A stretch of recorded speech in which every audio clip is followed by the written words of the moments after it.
On reprend avec le premier chapitre intitulé Introduction à la neuroimmunoendocrinologie. C'est un chapitre qui appartient à l'unité neuroimmunologie. Donc, euh,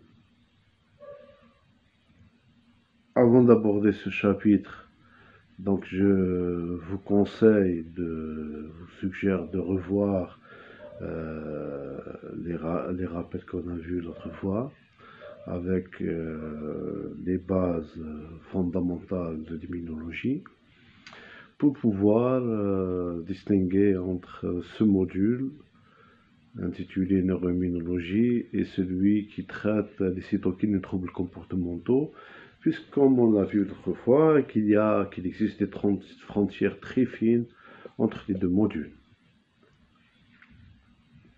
Ce module, j'ai dit qu'il traite neuroimmunomodulation, donc la modulation du système nerveux par le système immunitaire et vice-versa. Ce module traite les interactions entre trois grands systèmes de communication intercellulaire, en l'occurrence le système immunitaire, le système endocrinien et le système nerveux central. Lorsqu'on a étudié l'immunologie classique, on croyait, on savait, d'après les bases fondamentales, que le système immunitaire fonctionne pour son propre compte. Nous avons rencontré l'immunité innée et puis l'immunité adaptative. Et en aucun cas, on a souligné quelque part l'intervention du système nerveux dans la réaction immunitaire. On a abordé les cellules natural killers, les CD4, les CD8, les lymphocytes T régulatrices, la production d'anticorps, etc. Et sans pour autant aborder l'implication du système immunitaire. Depuis la nuit des temps, on croyait que euh, le système immunitaire et le système nerveux central fonctionnaient pour chacun pour son propre compte, mais l'observation et l'intuition de certains cliniciens qui traitaient des cas de psychiatrie, plus précisément de dépression psychotique,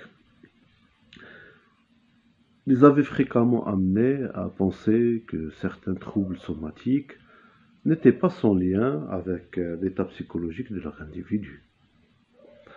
À partir de là, plusieurs études se sont échelonnées avec le temps jusqu'à l'avènement d'une nouvelle discipline, puis une autre, qui traite les interactions neuroimmuno-endocriniennes. La plus connue, c'est la psychoneuroimmunologie. L'avènement a eu lieu à partir des années 80. On peut citer les pionniers de cette discipline, on peut donner quelques noms, puisque j'ai entamé des études dans le cadre de ce domaine, début des années 90, et c'était à l'époque une discipline très à la mode. Donc je connais Blalock, des chercheurs américains, Smith, Bezedowski, Miller, Ade Robert, il y a Bolper, il y a euh, le français, comme on l'appelle, Donzer, Robert Donzer. Donc il y a pas mal de chercheurs qui ont mené plusieurs recherches dans le cadre de démontrer l'existence de liens entre le système nerveux central et le système immunitaire. Dans le cadre de ce chapitre, on va prendre quelques expériences parmi des milliers d'expériences. D'ailleurs, c'est des expériences très anciennes, donc euh, qui ont été abordées par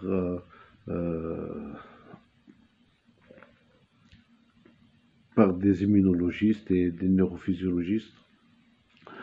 Et je considère euh, comme étant des études pionnières qui ont donné lieu à l'avènement d'autres disciplines, notamment euh, la neuroimmunoendocrino, la psychoneuroimmunoendocrino, la neuroimmunomodulation, etc. Donc, dans ce chapitre, euh, nous avons cité une série d'expériences courtes, hein, sous forme de flash d'information. C'est juste pour démontrer en quelque sorte l'existence de liens euh, neuroanatomiques et neurophysiologiques entre le système nerveux central, ou si on peut le dire, système neuroendocrinien, et le système immunitaire, et démontrer que ces liens sont multidirectionnels, qui ne sont pas univoques. C'est-à-dire que euh, le système immunitaire peut agir sur le système nerveux central et vice-versa. Donc, pour être plus explicite, on va subdiviser le chapitre en deux grandes parties. Les bases neuroanatomiques en premier lieu, et en second lieu les bases neurophysiologiques. Dans les bases neuroanatomiques, nous allons voir l'influence de l'hypothalamus. Donc, une série d'expériences pour démontrer l'existence de liens entre l'hypothalamus et le système immunitaire. L'influence du cortex également. Et puis, une autre partie qui va traiter l'innervation des organes lymphoïdes pour démontrer l'existence entre le système nerveux. Hein, c'est des communications câblées, hein, entre le système nerveux en général végétatif et les organes lymphoïdes. Donc on commence par les premières expériences pour démontrer l'existence de liens neuroanatomiques entre l'hypothalamus et le système immunitaire.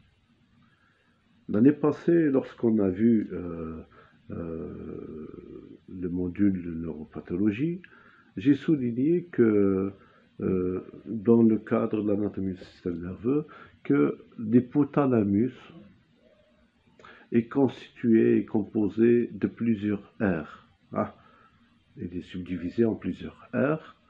L'aire, par exemple, hypothalamus antérieur, l'aire hypothalamique postérieure, l'hypothalamus ventromédien, l'hypothalamus ventre-postérieur, etc.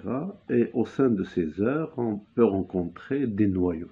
Et un noyau, c'est une agrégation de plusieurs corps cellulaires. Donc on peut rencontrer un neurone.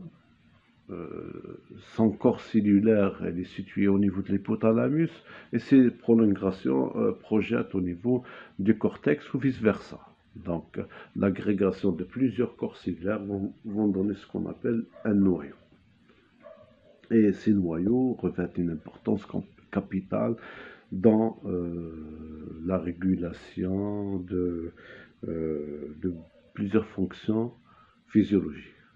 Par exemple, on peut citer comme le noyau supraoptique, noyau suprachiasmatique, noyau ventrolatéral, etc. C'est important pour pouvoir comprendre la suite. Donc, on commence par la première expérience menée chez le rat. Chez un rat, plutôt un lot de rats, dans le cadre d'une expérience, on a injecté un produit immunogénique qu'on appelle Bordetella pertussis. Ce produit est réputé pour provoquer ce qu'on appelle l'eosinophilie chez ces animaux. Donc, lorsqu'on a injecté chez ces animaux la Bordetella pertussis, on a obtenu l'éosinophilie. Le même protocole a été repris avec lésion de l'hypothalamus ventre-postérieur. Cette lésion empêche l'apparition de l'éosinophilie. Donc, je vous accorde quelques secondes à temps perdu pour essayer de se concentrer avec cette donnée et pouvoir tirer une conclusion importante. Donc, ce qui est important de retenir, c'est que en déduisant, nous déduisons c'est-à-dire à partir de cette expérience, on peut en déduire qu'il y a eu un message afférent depuis l'injection de la bordetelle de la pertussis vers l'hypothalamus ventre postérieur, et le message efférent est parti de l'hypothalamus ventre postérieur jusqu'à l'obtention de la réponse immunitaire, en l'occurrence l'éosinophilie. La lésion de cette région, en l'occurrence l'hypothalamus ventre postérieur, a empêché de l'apparition de l'éosinophilie. Ceci c'est un argument en faveur de l'apparition de l'éosinophilie, c'est-à-dire en faveur du message afférent qui a eu lieu à partir de l'injection de la bordetelle de la pertussis par voie systémique, un message afférent qui a parvenu jusqu'à l'hypothalamus ventre postérieur, une information qui a été traitée quelque part avant de donner la réponse au système immunitaire pour provoquer ce qu'on appelle l'éosinophilie. Dans une seconde expérience menée toujours chez le rat, on a injecté de l'albumine bovine. L'albumine bovine, en principe, c'est une molécule suffisamment grande pour provoquer une réaction immunogénique chez le rat. L'injection de l'albumine bovine, en principe, elle aurait provoqué une augmentation de la production d'anticorps, une augmentation de la réaction d'Artus, elle est connue, la réaction d'Artus, et de l'hypersensibilité retardée. L'injection de sérum d'albumine bovine chez les animaux dont l'hypothalamus et la substance réticulaire ont été lésés, donc nous emmène à obtenir des résultats contraires à ce qu'on devrait s'attendre, avec une diminution de la production d'anticorps, diminution de la réaction d'Artus et diminution de l'hypersensibilité retardée, avec une profonde déplétion lymphocytaire. Donc la deuxième expérience également est en faveur des interactions bidirectionnelles et d'un message afférent émanant du système immunitaire vers l'hypothalamus. La troisième expérience, on a provoqué chez le lapin un modèle de polynévrite allergique. On aurait obtenu des anticorps anti-myéline. Donc, chez ce modèle, après lésion de l'hypothalamus, il y a eu une diminution des anticorps anti-myéline dans la polynévrite allergique chez ces animaux. La stimulation chez le rat de l'activité électrique provoque une modification immunitaire. Dans une autre expérience,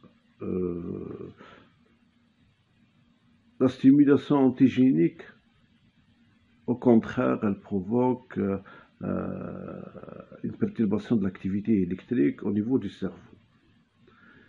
Une augmentation de l'activité électrique au niveau de l'hypothalamus ventromédian a été observée chez le rat après injection intrapéritonéale d'un autre type de molécules qui sont les globules rouges du mouton, du cheval plutôt.